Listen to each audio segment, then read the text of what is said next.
if you now recall, let's say, that track that you had to go because you had a very successful business before, and let's say, as you call it, a traditional way, what are the three key things, if you would think about that journey, that are the most important ones for you for digitalization? That's a tough question because it's constantly moving, right? So maybe the three things that were really important 5 years ago are no longer important today, and so on. So I think we had to learn about letting consumers drive our decisions as much as we drive them. So sometimes I use the analogy of a dance where brands dance with consumers, they lead the way, but then also consumers are part of the dance, and they give back, and they co-create, and they clearly send what the messages or the feedbacks about what is important for them. So one thing was really to shift the traditional wholesale mentality into consumer minded or consumer centric approach. The second, that was not easy, it was also to really shift from the physical environments, right? We were really good in managing the key accounts, somehow our stores, the physical spaces, looking at the brand's execution inside those, typical steps, the product, the seasons, the visual merchandising, the windows. Well, it's all different, right? So it was part of what I said, leave the old legacy behind. So that was an important one because it means completely different organizational settings and also skills to create a mindset to completely reset. And then last probably is really putting one framework, right? Change the business model into one framework, retail-centric, consumer-minded, one kind of execution. And then within that framework, brands can be somehow in different stages or using investments at different pace, but also a framework that could be used by all the brands in the portfolio, the bigger brands, the more global brands, or the smaller brands, the newly acquired brands, something that was not there before. And it's a frame that involves all functions. So it goes from design, merch, marketing, brand activation into trading. So it's not a frame that is led by one function. It's a truly integrated, staggered process where everybody has to be aligned at every step. Yeah, totally. And I would agree that when I was asked that question, let's say 3-4 years ago, I would have also said team is first, left, right, center, the key topic to be solved. And then how to figure out to deal with product master data, to integrate systems and so on. If you would ask me today, I would actually say, and if I'm now looking into the organization and experience from other partners, that availability is one of the key drivers. Visibility and understanding how visibility is being managed is a key driver. And then ultimately to be flexible and agile in how you place your stock and have stock available for different channels. And I know your team and our team, we are embarking on that journey big time.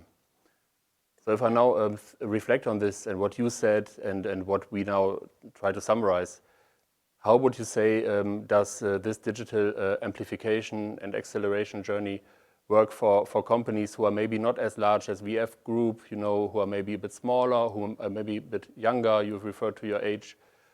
So how would that work? So to a certain extent, it works the same. It's just a matter of scale, right? So I think the framework of this execution could be more or less, as a reference, the same. Unfortunately, smaller brands or let's say smaller companies may have the necessity to go at different speed, or maybe to make even more drastic choices. When I say we had to leave the old legacy behind, well, that was part of our scale. That was, what made VF such a big company. So that could be an advantage. You got scale, you got investments. Could also be a big challenge because you already have an established business model since many years that you have to completely turn around or to a certain extent take apart and rebuild. Maybe younger companies or smaller brands should follow the same scheme, and I'll talk about it, but could also have the advantage to build their model from scratch. So the ownership of the customer journey, the being digital first and digital end to end, what I call design to consumers, an unfiltered approach of designing into the platforms and directly speaking to consumers. Merchandising plans that are completely driven by, I would say, consumer calendars, marketing calendars, a different approach to availability, constantly based on sell-out information and to your point, data and consumers' feedback before the launch. I mean, these are all, I think, important steps that are part of the frame that I believe also smaller brands should, look at it from the beginning. We have some of our, let's call them smaller brands, still with scale in our portfolio. I think they're digitizing much faster than some of the big brands because they don't have that big footprint from the past.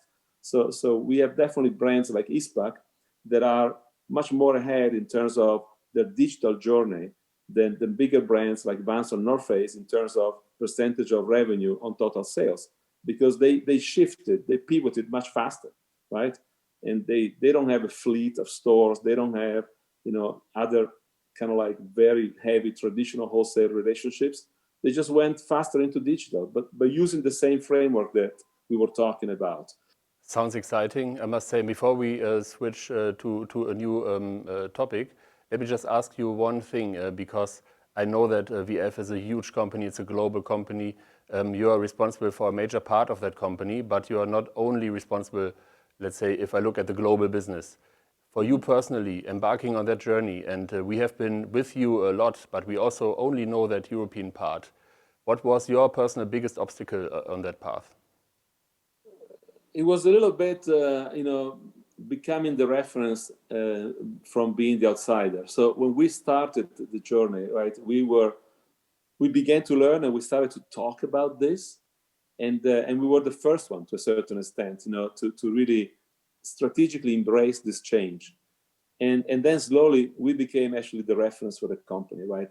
How the company in every region across all the brands started to think this partnership and this digitization in a different way. So you met, together with me, our chairman, CEO, our CFO, they sit in a different region. They come from the biggest part of our business, North America, and they really come to see the partnership or the platforms that we created in Europe and with Zalando first and foremost as a reference to learn from. So this speaks to what you just asked. But in the beginning, it was, of course, as I said, it was 7 years ago, which is many years for what we live in today. And we were both approaching, this business. I remember the size of our business with you in those days. It was very different than today. It was completely a little bit naive, and it was just the opportunistic use of a new successful platform and try to understand what was going on.